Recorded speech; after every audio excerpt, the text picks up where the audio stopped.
Leland, I'm going to give about 1 more minute. Good morning, everyone. Soon to be afternoon.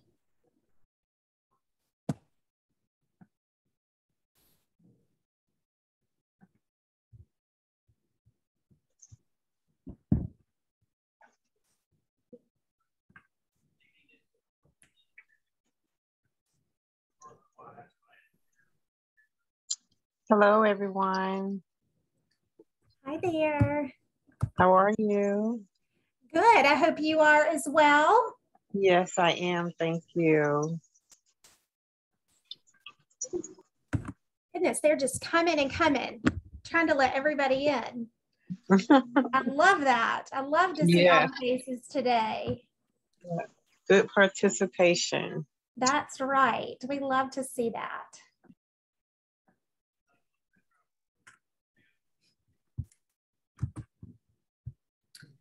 All right, guys. Well, to be mindful of everyone's afternoon and lunch hour, I want to go ahead and start. And we want to welcome you to Resilient Guilford Network. This is our April meeting, and we've got a lot to go over and a couple speakers, and want to hear from you guys. So feel free to let us know who's here in the chat. I don't know if this is really mine. You can send it and just say, hey, I got this patient. You know, I'm not really sure. Elon, are you able to mute? I'm supposed to be or helping. So we're happy to see you guys, happy to have you here. And as I mentioned, feel free to add in the chat who's here and what agency you're from. We would love to know. And we'll go ahead and start with today's agenda.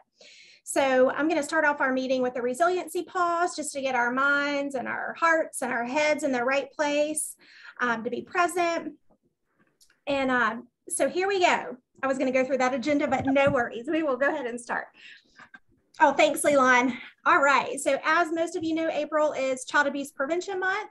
So bringing recognition to this with all of the proclamations and events and activities, community events. So we'll speak on those a little bit later. I know that there's so much going on this month. We at Kellen have quite a bit, so we'll share that a little later. And if there's anything you think of and want to add in the chat that's happening at your agency, we'll have time for that a little bit later as well. Guest speaker, Dr. Marian Earls. And then go through some collective brainstorming, resilient, thriving communities. We had talked a little bit about that at the last meeting. And of course, the next steps and what's coming up and what's going to be coming up for our next Resilient Guilford in May. I can't believe we're already to May. Oh my goodness. All right, so Leland, if you want to skip to the next slide, we'll start with that resiliency pause. So just want everybody just to be here in the present moment and just kind of open up your heads. Everybody kind of recharged. You may have been sitting in meetings all day and who knows, phone calls, it's middle of the week, right at lunchtime. So I want you to take a minute and I want you to think about something or someone that uplifts you, something that brings you joy. This could be a person, it could be a real or imagined thing, it can be a place, it could be a book, it could be your favorite book, it could be a superhero, your favorite food, anything that gives you that sense of joy and that kind of lifts you up and brings you strength. So just take a minute to think about that.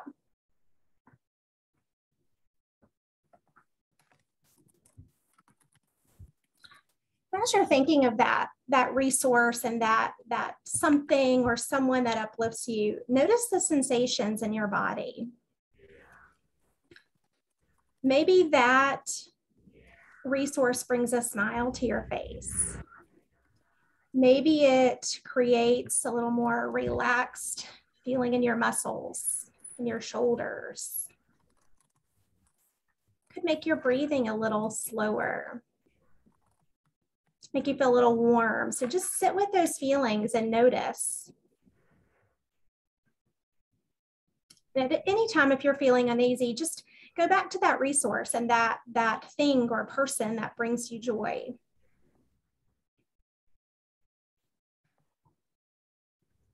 All right.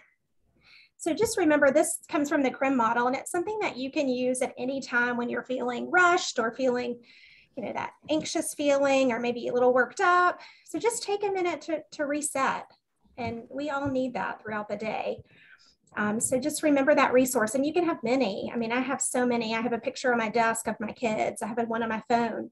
So I go to that a lot of times when I just need that little lift to feel energized. So, well, thank you guys for participating. And now I think we are ready to start. So Leland, I'm going to hand it over to you.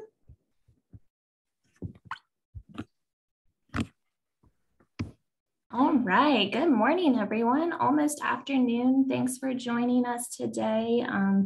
Dr. Graves had another meeting today, so Melanie and I are going to be driving. So be patient with us as we work through this together. But so just want to kind of give an update as to where we stand with the Resilient Guilford Network. So as you know, we launched our strategic planning process for RGN in the fall. And we really dove deep into our mission, value, and goals. And we found that we have a lot to cover and a lot that we want to accomplish as a team. And so we developed 4 work groups as a result of that. In the last few months, we've been fine-tuning those work groups and really kind of finding our flow as a network together. And then in the meantime, in the last month, since our last meeting, we've had some changes at the Kellen Foundation as well. And some of you may know that Mary Herbenick, who had been driving this process for us, has resigned her position with the Kellen Foundation, and she's going to take a break and then do some consulting work. And we wish her the best. We truly do appreciate her efforts with RGN, and hopefully she'll continue to be involved as our paths cross. And then at the same time, the Kellen Foundation merged with the Mental Health Greensboro last Friday. And so we found that our changes in staffing have really limited our ability to lift up the work groups in the way that we want to. And as a result, in times like these, what do? We simplify as much as we can. And so what we're proposing as we go through this transition period is for us to really just go back to our groundwork, which is the trauma provider network that's been in existence for over 10 years. And for that work group to continue. And for us to find ways to continue to uplift the other work groups as we move forward. So next step, we're going to have next month, we're going to go back to our trauma provider network meeting. We invite everybody to attend and be a part of that and continue to find ways to get plugged into the community as well. And so we're going to talk a little bit about that. So our ultimate vision for RGN, just so you know where we're going, just a reminder for everybody, this is not news for anybody on the call, is that RGN continues to overlap with the Trauma Provider Network work group. And so we see RGN as a group of collaborative leaders in our community designed to support system levels coordination for children and families in the Guilford County community. TPN does the direct work in support of the children and families and coordinates the work among agencies, providing service coordination, education, and outreach. And so these two groups we see, of course, as you know, because TPN is a part of RGN, working very closely together.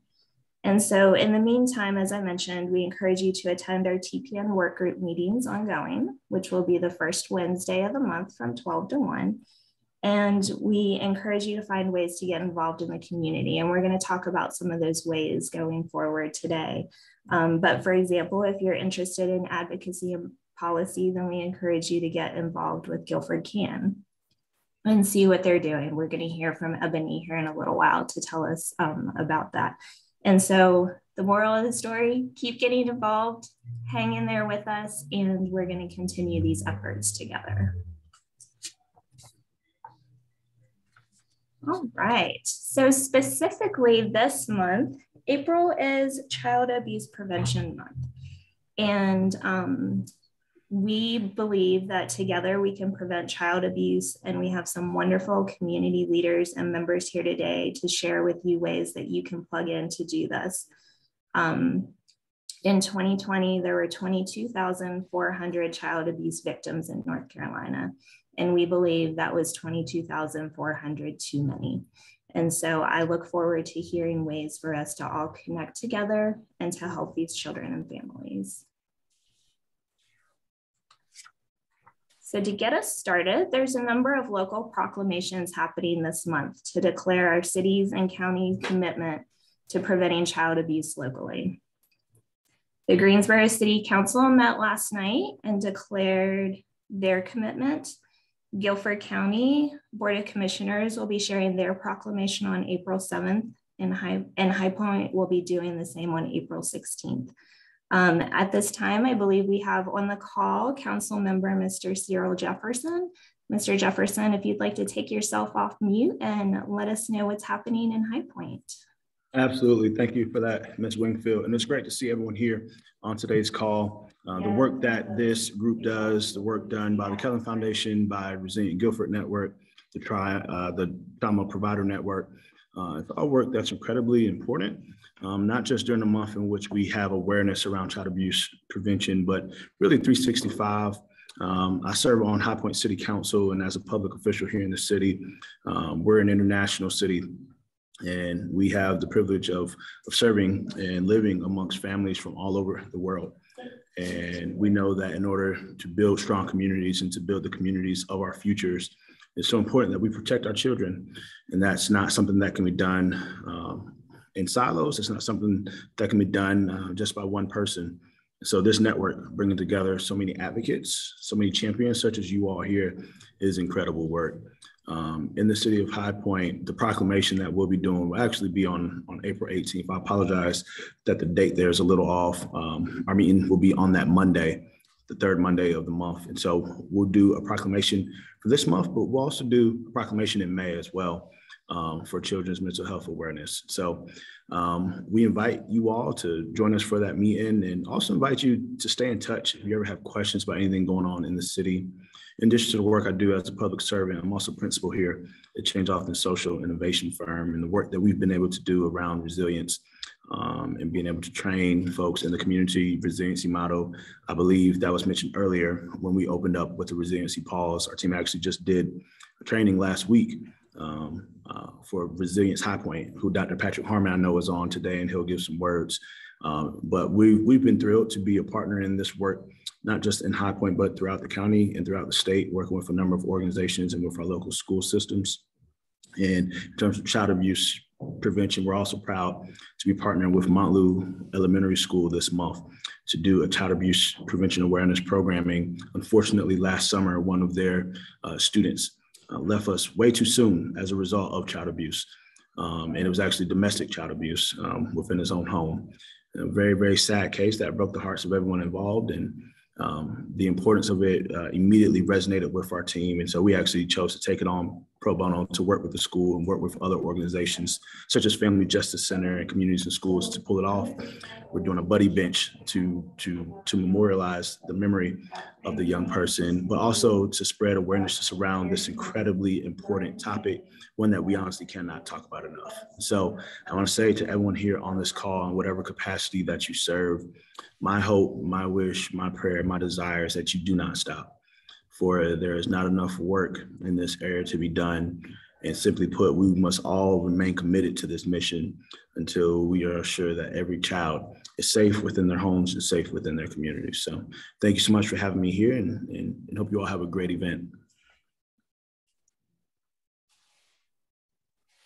Thank you, Mr. Jefferson. Are there any other elected officials on the call that would like to share any remarks?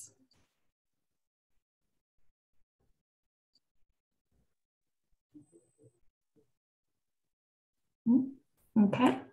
Well, if you are available to attend these dates, with High Point being April 18th, and to witness the proclamations that are being made those nights, we would love to see you there on behalf of the Resilient Guilford Network.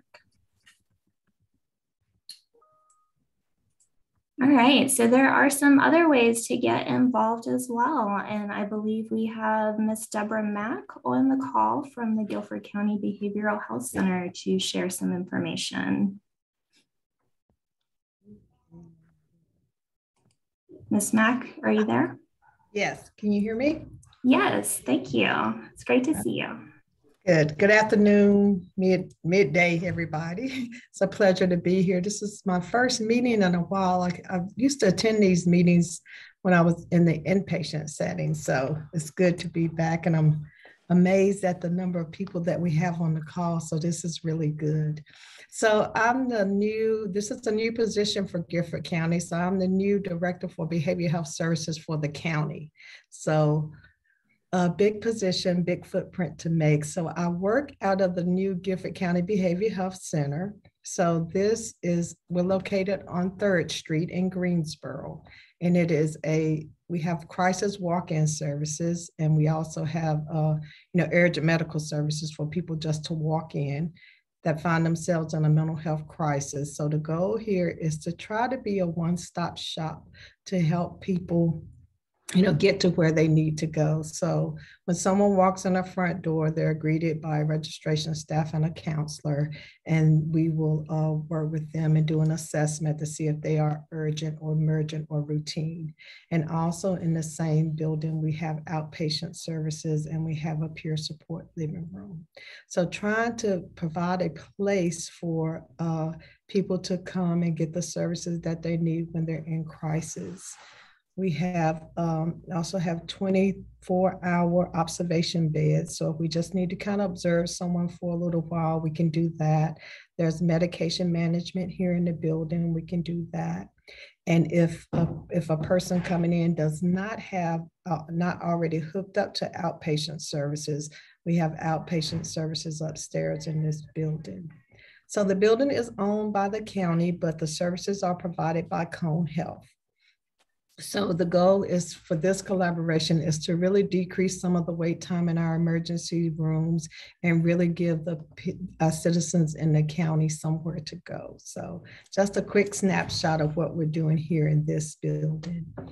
One goal that I have is to really make one county. I'm really trying to pull together those stakeholders in High Point and in Greensboro. So I know that we have a High Point collaborative that meets on a monthly basis. So I'm trying to do the same thing in Greensboro, so that the goal will be to bring feedback from both Greensboro and High Point and try and get us connected that way. So that's just a quick snapshot, quick overview of things to come as I step into this role and really try to do my best to be a connector and being a bridge to services. Any questions?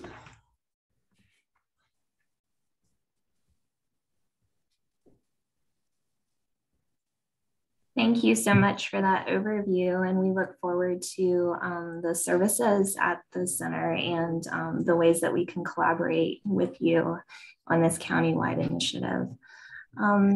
Next, we have Guilford Can with Ebony Burnett.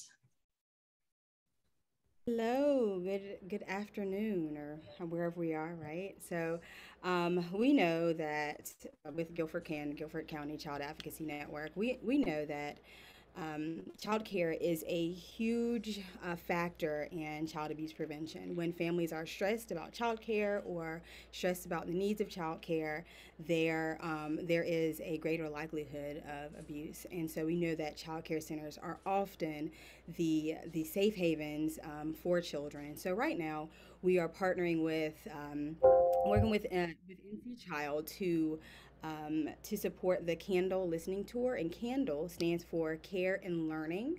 And so the Care and Learning Coalition is working to change the landscape of early care and education. And so in Guilford County, we're going to be having some focus groups of early care providers, of families who are caring for children in their homes, as well as for just families in general, to kind of understand the landscape of early care and education and what that's going to look like in the future, and how we can make sure that this remains a safe haven for children. Of course, we are an avid supporter of early care, of universal child care and universal pre-K, and we know that these are really going to be impactful in our communities. And so right now with these focus groups, we are hoping to again change the landscape and to from these focus groups develop some policy as it relates to child care, and so make sure that these policies are coming from the needs of the families and the children that we're going to be serving in the future. So this is a long-term effort that we're going to be working on, and so we are starting here with our families and with our families to find out what's needed and where we're going to go from here. Next we have, and so these will be coming out. So if you are a part of the Guilford Can Network, if you want to be a part, you can drop your information in the chat, because these, those people who are participating in the focus group do get compensated for their time. We do believe in paying you for your knowledge and for your information. So would love to get some people on those conversations if you're interested, or if you know of someone.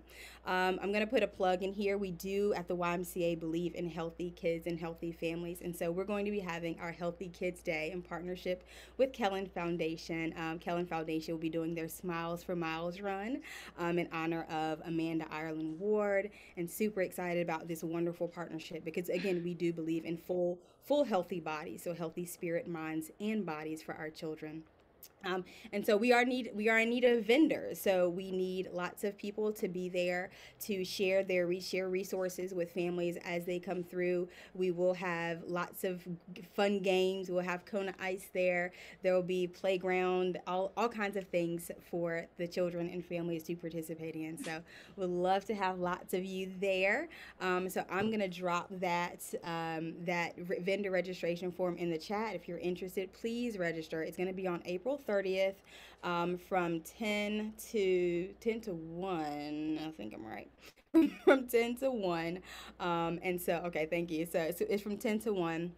I'll drop that registration in the chat. And again, we are in support of this school bond. We know our schools are safe places for kids, and we need our children to have safe places, at home and at school. So let's make sure that we are supporting the school bond and we are educating the community on what this bond is going to do for our children.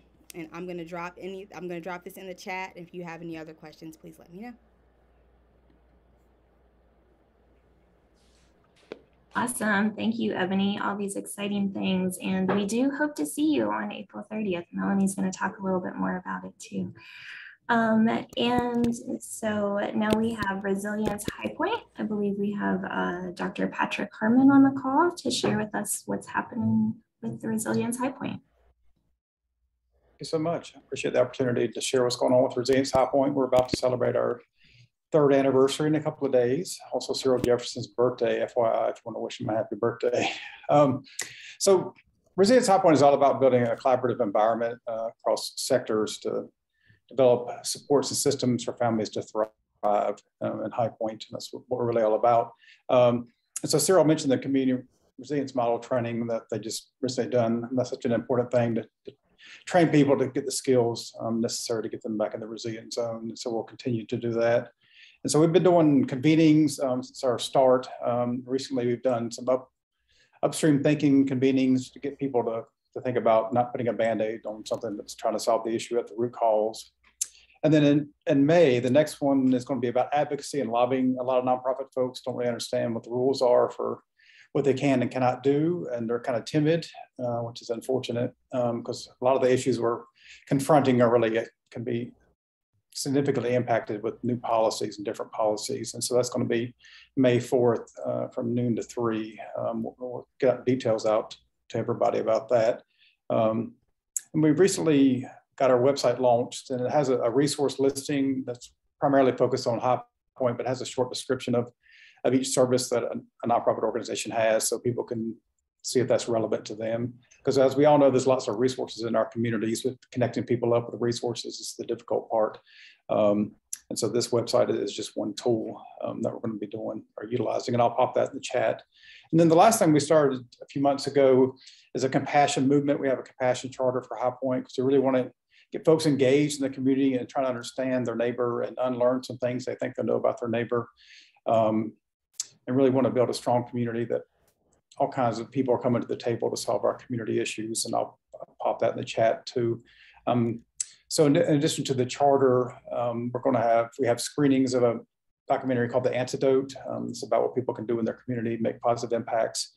And then conversation cafes around what compassion might look like in High Point. So if any guys are interested in doing some of these things, just let me know. We have a license to show this documentary a multitude of times. So that's some of the things going on. If there's any High Point, I'll pop some of these things in the chat. And thanks for the opportunity. Thank you. Lots of great things happening with Resilience High Point for sure. All right, Melanie, you want to share some of the things we have going on at the Kellen Foundation? I do. Thank you. And thank you, Deborah, Ebony, and Patrick for all of that information. Lots of good things happening around the community and lots of things to get involved in. So happy to see that. So as we mentioned earlier, we're celebrating April. And one of the things we did on Monday was a community pinwheel planting day in recognition of National Child Abuse Prevention Month. So I encourage you to plant a pinwheel at your agency or more and at your home. I have a few at home. If you don't have a pinwheel, reach out to us. We do have pinwheels at Kellen. You can also check our website out for that. So again, plant those pinwheels. We love to see those across the community. We also have 2 Darkness to Light trainings that are coming up. We've got one this week, April 8th. I do believe that one has been closed. I think it's full, but I can confirm that. And I will drop in the chat the registration for both of those.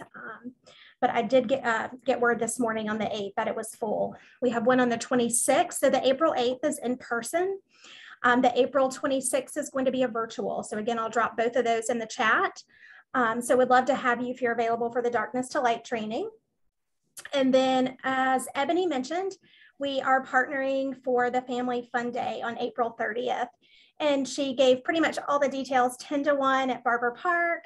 So many fun things that are going to be happening there. So come out, join us, bring your kids, your families, spread the word. It's going to be a fun way and just encouraging and inspiring kids to keep their minds and bodies well and active, especially through the summer months when we're out of school. And I think I've got one more that I don't see on there, and that is, let me catch up with my notes. May 10th, we are offering a community CRIM training. So that's the Community Resilience Model training, and I will put the link in the chat for that as well. And I believe that's about it. So again, thank you all for all the wonderful work you're doing across the community and all the fun things that are coming up. Yeah. Thanks, Leland. Thank you, Mel. And as Melanie and Ebony both mentioned, we would love to see your agencies at the Healthy Kids Family Fun Day on April 30th. And so we're going to pop the registration for that in the chat. Thank you, Ebony. You're one step ahead of me. And just also wanted to take a moment to recognize other folks across our community that have been stepping up to partner with us for Child Abuse Awareness Month. So these are, as of Monday, some of the Pinwheel sponsors that we have this year that have committed to preventing child abuse by making donations of $100 or greater. For more details on how to be a part of that, take a look at the Kellen Foundation website and check out our social media throughout the month of April as well. Okay, just a few other ways to get involved this month. I told you, even though we were suspending the work groups for a little bit, there's still lots of things that you can do. So this week is also the week of the young child, and the Guilford Partnership for Children has multiple events happening still. Wednesday through Friday this week, and you can check out their website. Our own Melanie Gardner was on the Let's Talk Tuesday last night on Facebook Live, so they've got a good combination of in-person and virtual events, so definitely check out their website if you would like to get involved with that. And so as we keep rolling, we would love to know what's happening in your agency. We know that you all are doing great work and you have lots of great things happening. So feel free to share it in the chat as we move forward with the meeting. And we're going to compile all of these resources and send them out in our meeting minutes afterwards. So keep that chat rolling.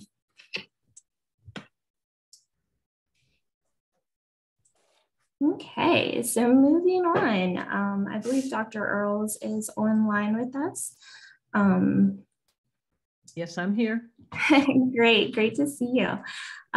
So for everyone, this is Dr. Marian Earls. She is our guest speaker for today.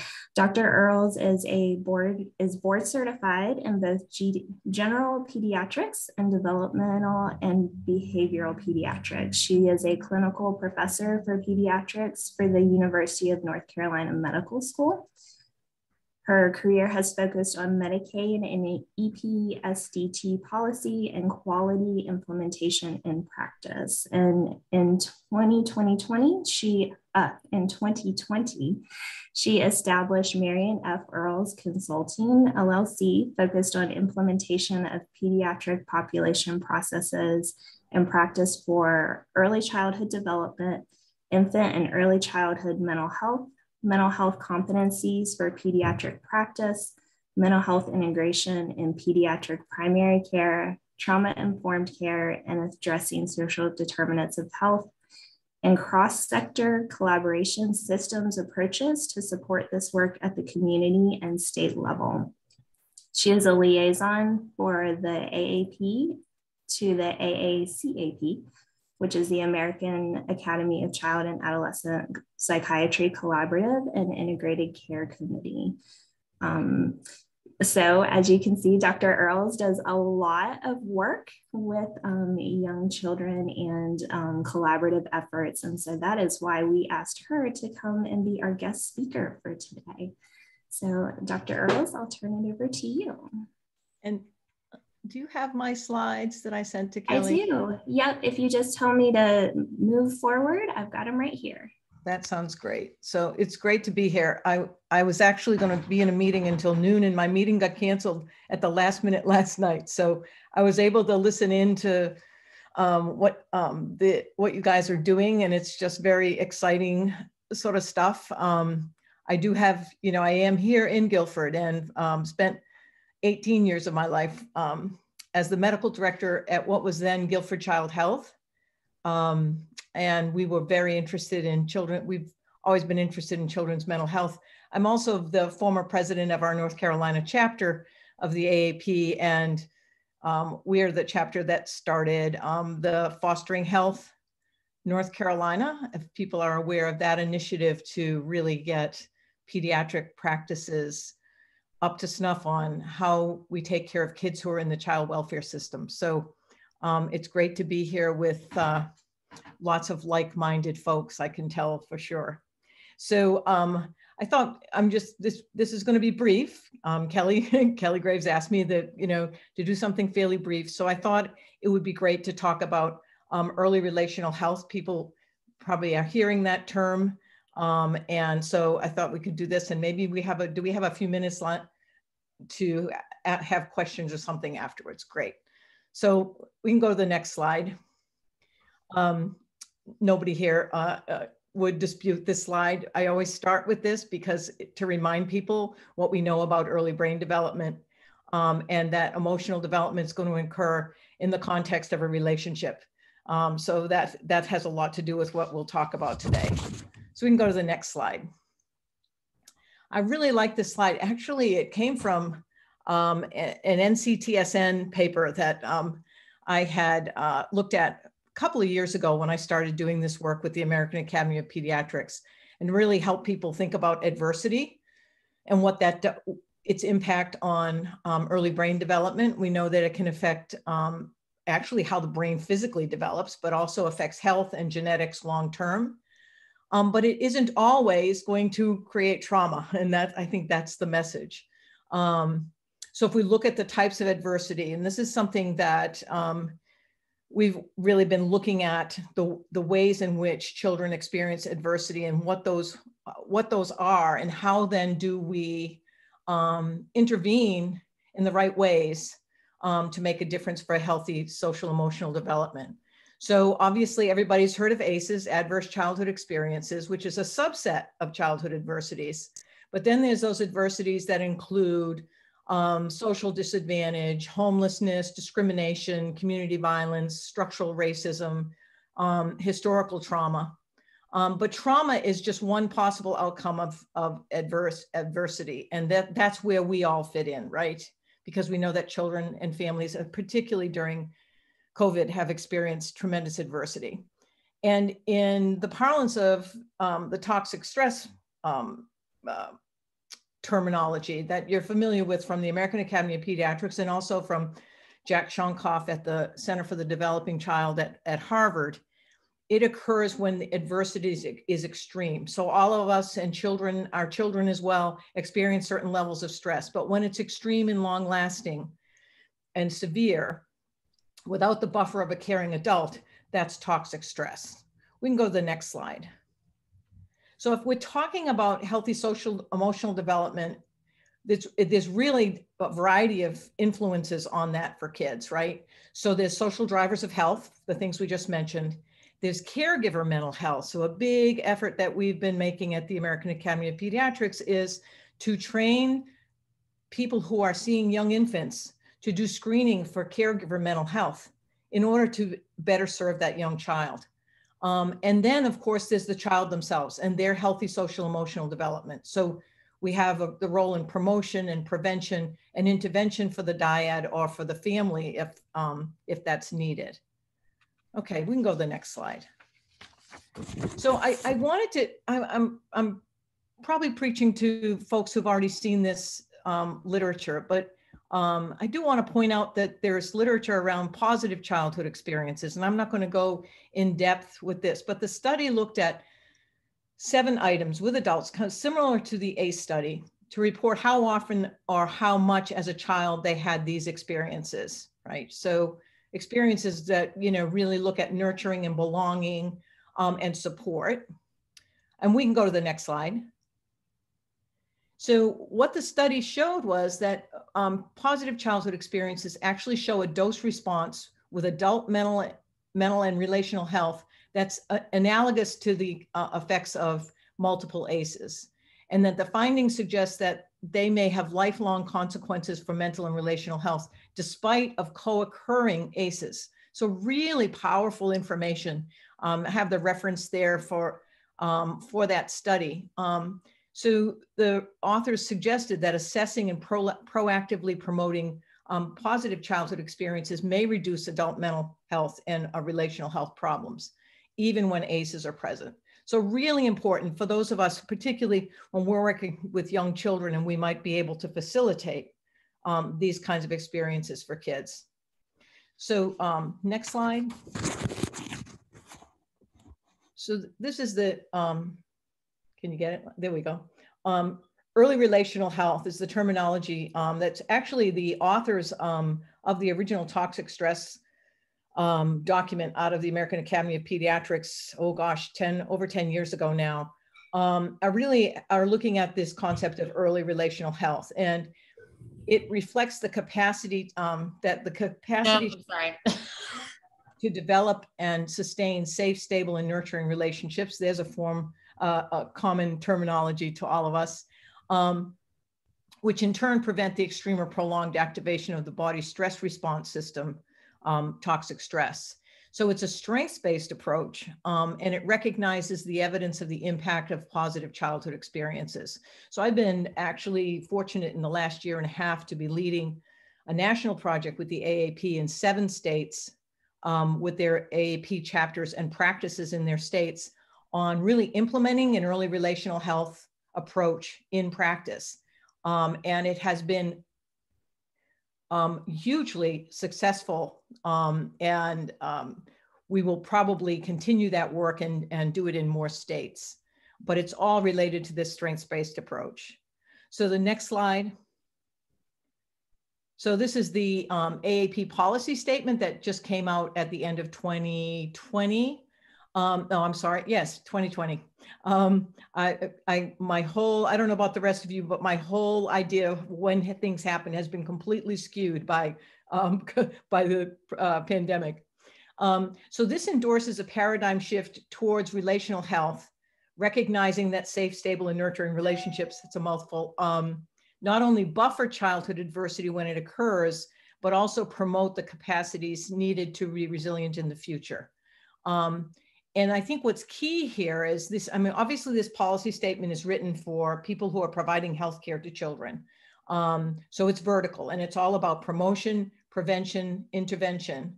But it's also what the authors term horizontal. It has to be cross-sector. So a meeting like this, groups of people who are working in children's mental health, also working in early childhood education and childcare, you know, we all need to be together in this approach across the community. So that's pretty exciting about this statement, and it's gotten wide dissemination through the Center for the Study of Social Policy nationally. There's been a tremendous amount of work on early relational health, and I encourage you to look at the CSSP website to see some of that work. Okay, we can go to the next slide. So just, you know, a little bit of a summary here. This is a slide from my colleague, Andy Garner, who's the author of this statement. Toxic stress defined the problem, but relational health defines the solution. And I think that's a really powerful statement, because I think when we all began to understand the impact on early brain development and toxic stress, there was this sense of helplessness almost, right? That these changes are happening and you know, the changes are biological and genetic.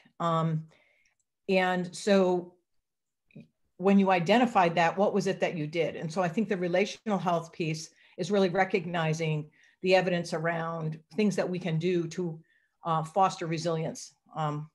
Clearly what everybody here is interested in doing. So the next slide is actually also a slide from Andy Garner's paper. So it's a public health description. So, you know, he's really talking about to prevent toxic stress, but to promote relational health. So you can see this, you know, if you're a public health person, primary, secondary, and tertiary, primary being that we do universal preventions, we do positive parenting, we do the ROR there stands for Reach Out and Read, which is a evidence-based program in pediatric practice where books are shared with families and there's a discussion about the importance of interaction and serve and return happening between parents and kids. So it's not a book giveaway, it's more of a promotion of that parent-child interaction. So to promote safe, stable, and nurturing relationships. Secondary are targeted interventions. So in the project that I've been working with the AAP on, practices are routinely asking about social drivers of health. They're asking about parental mental health and supports, in addition to assessing the child's social emotional development. So those being able to address social drivers with what we know their impact on families is exceedingly important. And then of course, there's the tertiary, the indicated treatments. And right now, here in North Carolina, we are actually working with the new division at DHHS on how do we build a mental health workforce that's responsive to young children in particular. How do we build a workforce that can provide evidence-based treatments for the dyad and family? So I really like this diagram because it kind of takes the whole, what is it that we can all do together to do this promotion and prevention. Okay, next slide. So finally, I just wanted to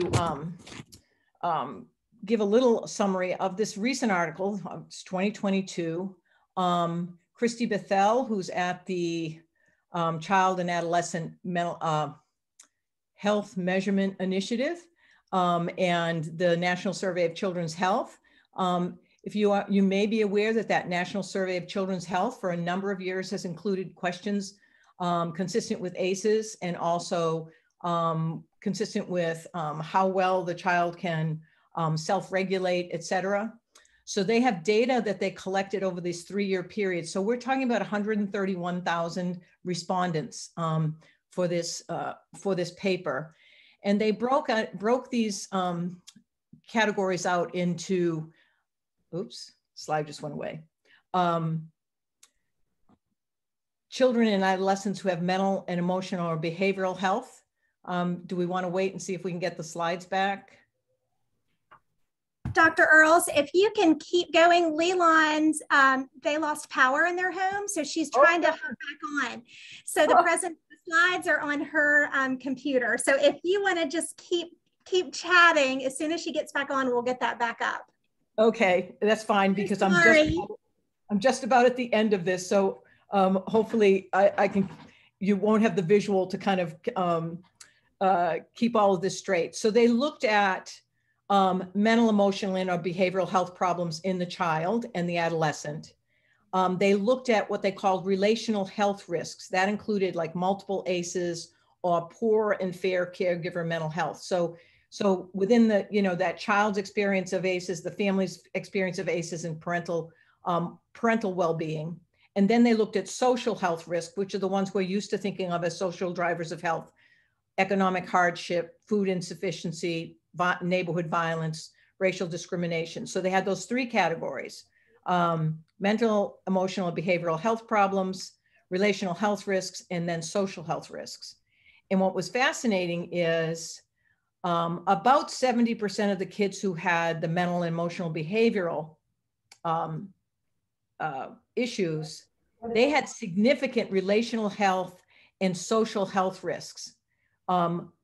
Much more, they were much more likely to have those than kids who didn't have mental and emotional behavioral issues, which makes some sense. And children who did have mental and emotional behavioral issues, who experienced greater family resilience and parent-child connection, were still, even though they had those issues, were more likely to show, demonstrate that they had self-regulation. Other things, kids who had 2 or more of these relational health problems were 3 times more likely to have a mental health issue. Children with mental health issues are 6 times more likely to lack that positive child-parent connection. And over 2/3 of the kids whose parents reported high levels of stress have had mental and emotional behavioral issues. Really not a surprise to us, but just in many ways that breaking out the data in this way was particularly important. What they saw was that the impact of the relational health risks were the most significant for the kids. So their conclusions were that we really needed to adopt evidence-based preventive, diagnostic, treatment, and counseling approaches to address that mental health impact of the social and relational health risks, address the trauma associated with it, and build child self-regulation, family resilience, et cetera, and strong parent-child connections.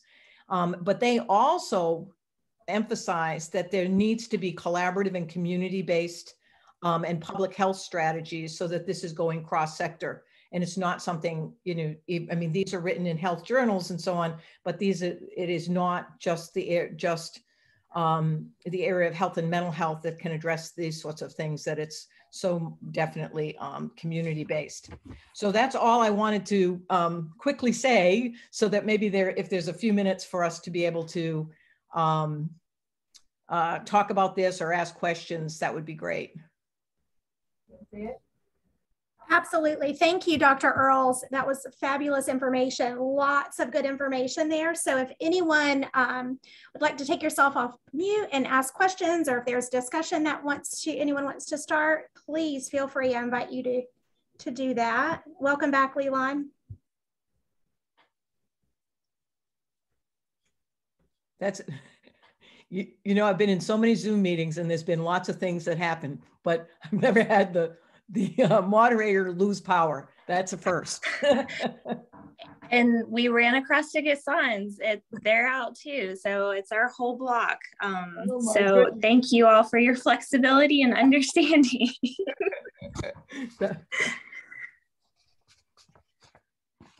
Does anybody have any questions for Dr. Earls or comments?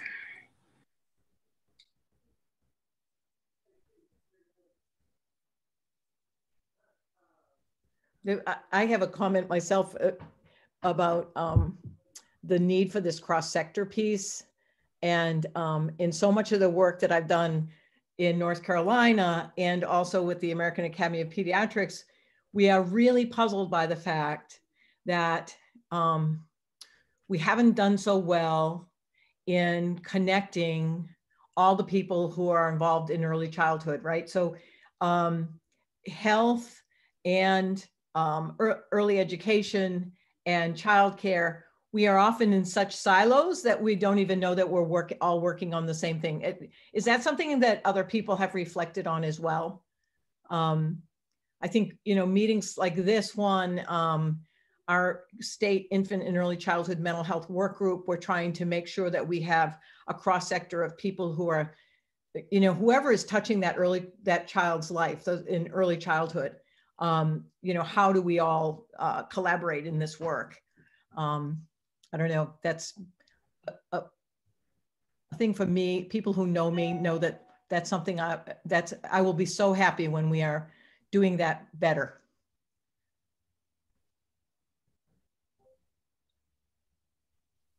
Dr. Earls, hey, this is Sarah Harity with the Center of Excellence for Integrated Care. I loved everything you just said for the last 15 minutes. It spoke great to our hearts and everything we're working on as well. We used to have a teammate call that kind of like unicorn land, where we have these big aspiring goals for what we want this collaboration to look like.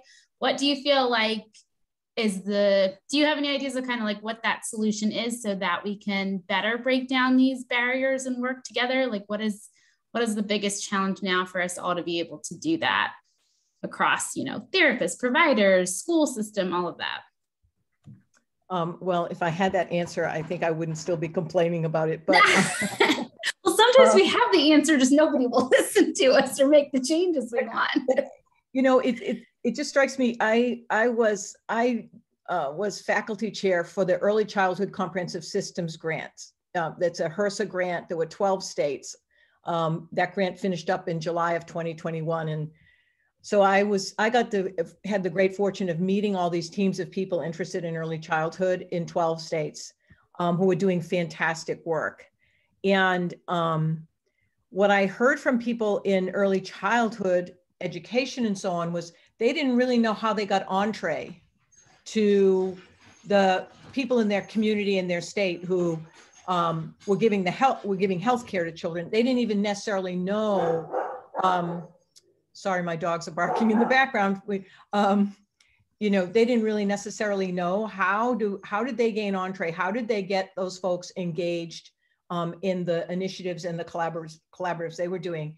And if you talk to if I talk to people in practice, they often don't know that there's a Kellen Foundation in Guilford County, or they may not know that there's early childhood mental health folks, or that the child care health consultants would be a great collaborator to work with early childhood settings around kids that maybe that are struggling, and how do we collaborate in the care of those kids? So I think a lot of it is how we consciously invite each other to be part of the work.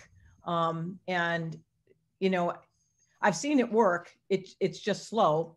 And it's not always immediately obvious who your co-conspirators are, and how do you get them involved?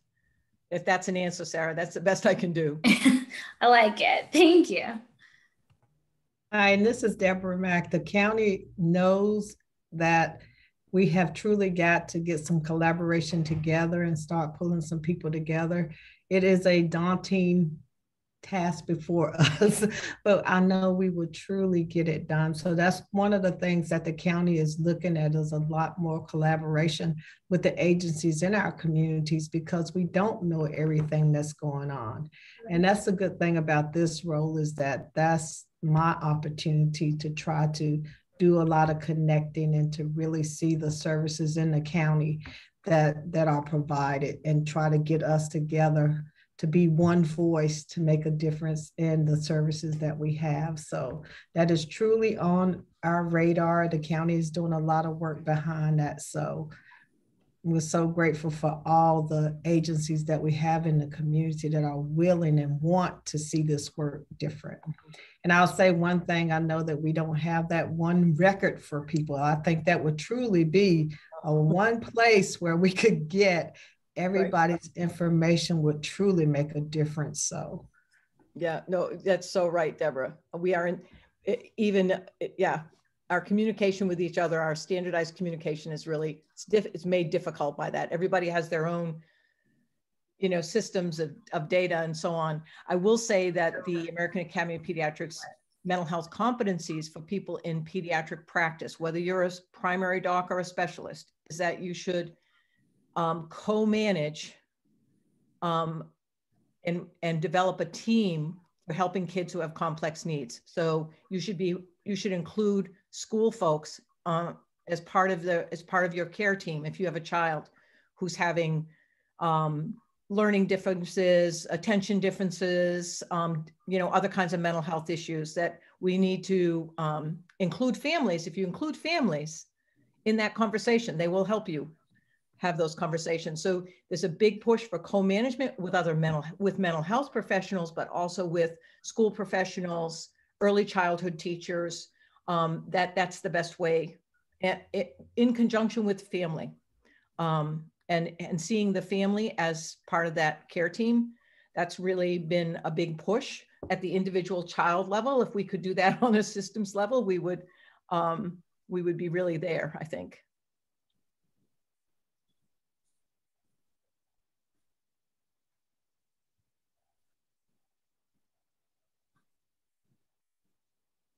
I see in the chat that Sarah's talking about payment for collaborative work. You're absolutely correct.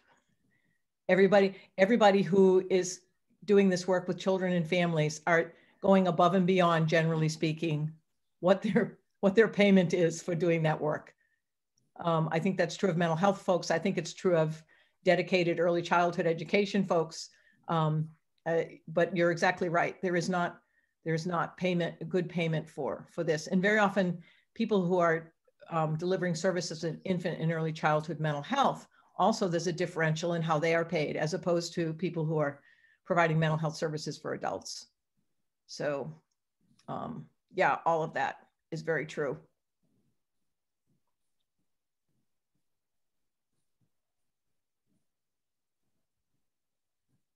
At the state level, we're very interested in, our infant and early childhood mental health group is very interested in expanding infant and early childhood mental health consultation to be available to early childhood educators. I think now, for the most part, that occurs only with Head Start teachers, and even that's not universal. And to provide that consultation to child welfare workers, to early intervention folks, so that we're all, in the way that we work with children and address these issues. We have a goal that we would really like to reduce suspensions and expulsions from early childhood settings as part of that. So there's so much work to do, right? Everybody here knows that.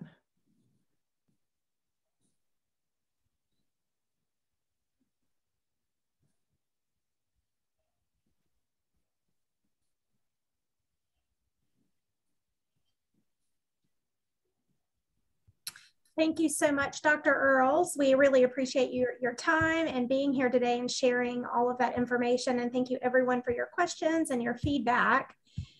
I don't know if Leland, if she fell off again. Leland, are you here? I don't see her. She was trying to use her phone, I think. She was, and I'm hoping. So we've got one more activity, but I do not have the slides. So bear with us just 1 second. Let me see where she is. Oh, here she is. Here she is. Hi, Leland. Are you back? Yes. Okay, welcome. All right, we just wrapped up, and just thank Dr. Earls for being here and for sharing information and all the questions and feedback. Yes, for sure. And I think about all of the potential in this group that we have and our hopes for RGN as a network to, be that cross collaboration system that Dr. Earls was talking about to, help with the coordination of that and the community efforts. So I am super excited about that. And thank you, Dr. Earls. So one thing, we will send the slide deck for Dr. Earls to everybody in the follow-up minutes. I apologize. Our power did come back on, but it seems like the internet is struggling. So the next thing on our agenda was we were going to talk about Resilient Thriving Communities Week. So again, another opportunity for us to come together as a community to think about this event in June. Melanie's going to pop a Jamboard in the chat so that if you don't feel comfortable coming off mute, you can click on that link and you should be able to type on little sticky notes, some ideas. But just a reminder, Resilient Thriving Communities Week is June 6th through 12th. We've talked about this at some of our previous RGN meetings. And this is a statewide effort to support communities across the state to be resilient and thriving. And so we wanted to leverage this opportunity to talk about what we could do in Guilford County. So for example, do we want to leverage this opportunity to begin educating the community about what it means to be a resilient community? What could a celebration look like here in our home community? What resources would we need to pull this off?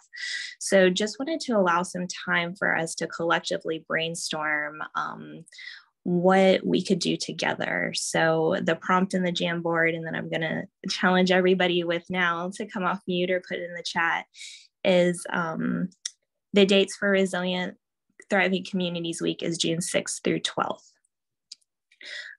So what would be some actions or mini events that we can pull together that week to make a difference and spread the word about the need to build community resilience?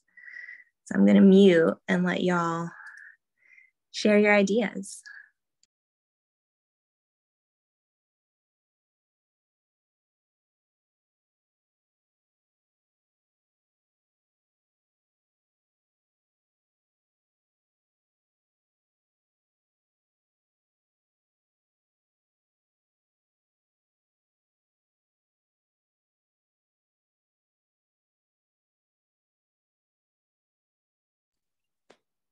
Anyone? We're proposing for the governor to make a statewide proclamation that week. So could we, for example, have like Guilford can drive the proclamations here on the local level, and maybe the system of care holds an event, or Resilience High Point does something, and then we all support each other and advertise and attend each other's events, just so that it's not heavy lifting on any one particular agency or entity or collaborative. Anybody have any thoughts what that could look like?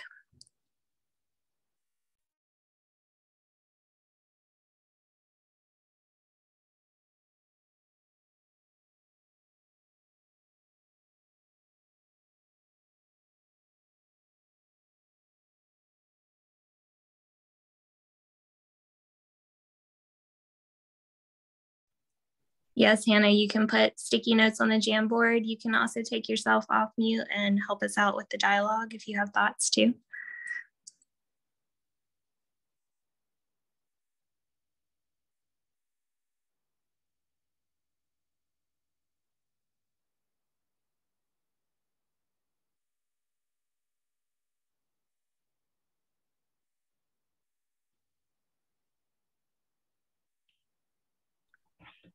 Hi, I think I'm a little bit newer to this collaborative, so I wanted to know if there has been, has been an event that's been done in the past, or what? So this is a new thing. Okay. Mm-hmm. Okay. Yep. Yeah. So this would be a first inaugural event. I mean, we would love to see it become an annual thing, but yeah, this is something that's brand new. So I think we have a great opportunity here in Guilford County to really kind of construct something that we would like it to look like.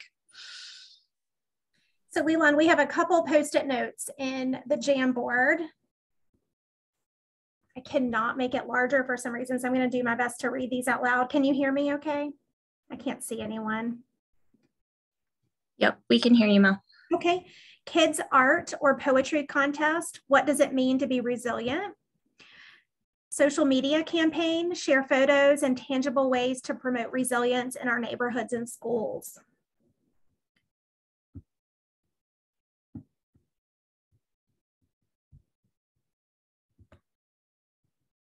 Those are two of our Post-its.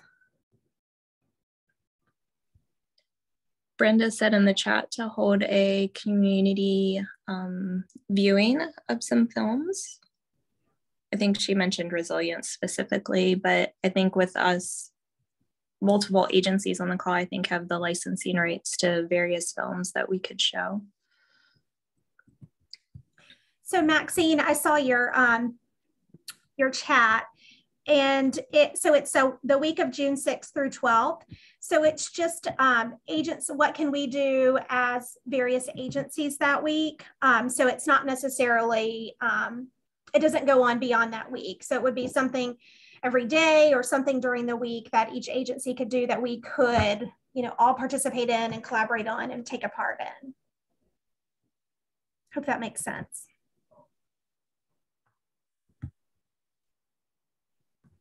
So similar to what we're doing this month in April, where different folks are holding different events like we were sharing, we could do it just the week of June 6th through 12th for the Resilient Thriving Communities Week.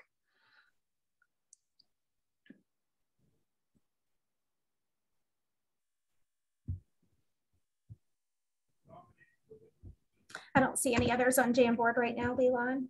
Okay. So the challenge that I'm going to put out there is for you to maybe think about it and come back to the Jamboard or shoot us an email. And then if you would like to be part of the planning for this and be part of the discussion, either as a collaborative leader or agency leader, please put that in the chat or on the Jamboard so that we can loop you into that discussion.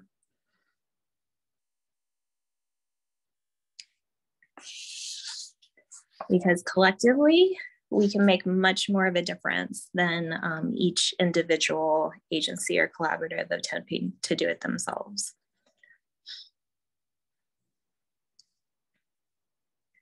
Okay. Any other updates or things that folks would like to share today? I did want to add real quick in the chat, we had a few questions about sharing the meeting minutes. So we will absolutely share all of the information in the chat, all of the upcoming events and any links and anything that was shared in the chat, we will definitely pass along to you and hope to have that to you by the end of the week. Yep. So what's next? We will have our monthly meeting on May 4th. So Star Wars Day for those that are fans. From 12 to 1, it will still be virtual for that month. We are looking at the opportunity and gauging interest level as to whether we want to return to in-person meetings. So if you have strong feelings one way or the other, please let us know. But we will plan to remain virtual for May, and we will be celebrating Children's Mental Health Month. So feel free to register for that. We'll send the link when we send the minutes and the slide deck from today, so everybody has access. And we look forward to seeing you in May. Also, Melanie just dropped in the chat an evaluation form for today, so we can get some feedback from you all regarding content that you would like to see, whether you felt like this content was helpful or not. And there's space for any other things you would like to mention. So feel free to fill that out. And otherwise, thank you for your flexibility today with our power outage and internet challenges. And we appreciate you all and look forward to you celebrating this month of April with you. Take care. Thank you, guys. Thanks for everyone for being here today. Thank you. Thank you.